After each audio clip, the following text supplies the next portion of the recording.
If you guys like today's video, don't forget to leave a like and subscribe. My goal is to reach 100 subscribers, and I really appreciate if you guys hit that like and subscribe button. Also, I will leave the links to all my social medias in the description. Feel free to follow me on there. And with that being said, let's get right into today's video. So, I don't know why, before you ask, but I randomly just thought of Bamba, and now I'm making a video on him. So, in the preseason at least, Bamba, he looked all right.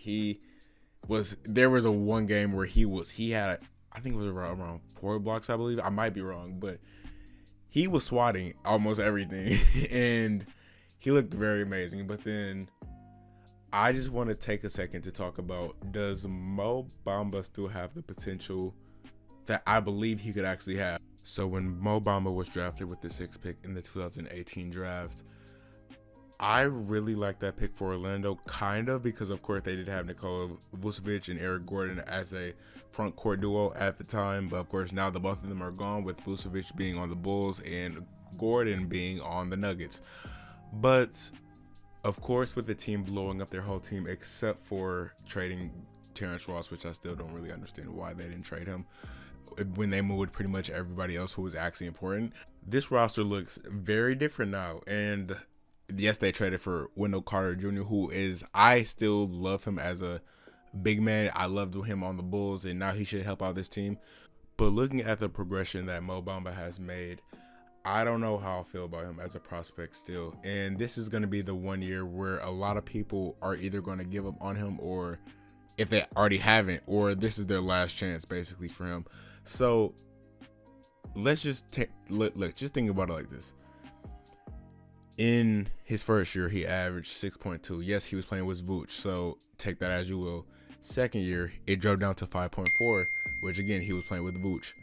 And now, last season, he scored 8 points. And yes, there was some injury problems throughout that.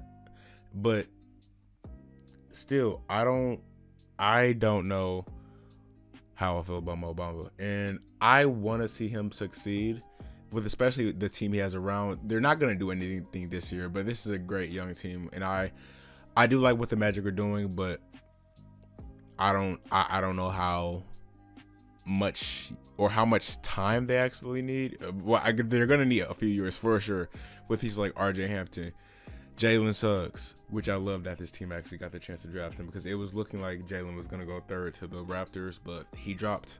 And I know he's happy he did. That's all I'm going to say. But this team has a very bright future.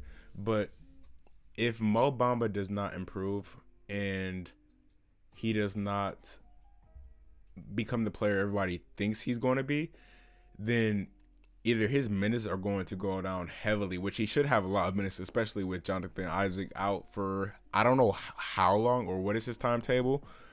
But he should get the opportunity like he didn't have in the past. And I just don't know how I feel about Bamba. He does have a full song after him, so that should be enough.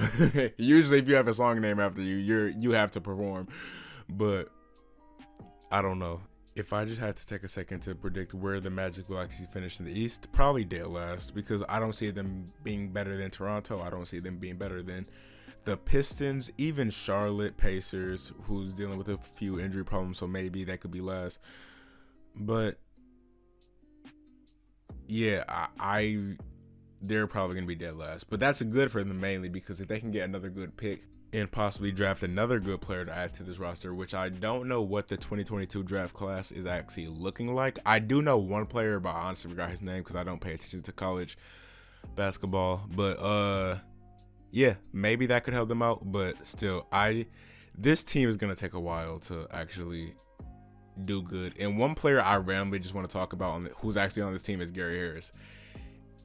Hopefully he can be good, because if he's probably one of the more quote-unquote vets on this team that can actually help this team out if he's playing like how he used to. In 2017, he averaged 17 points, and then in his last half season in Denver, he averaged 9. So he was struggling very heavily, but hopefully if he can do good, he can actually be an amazing player for this team rebuild.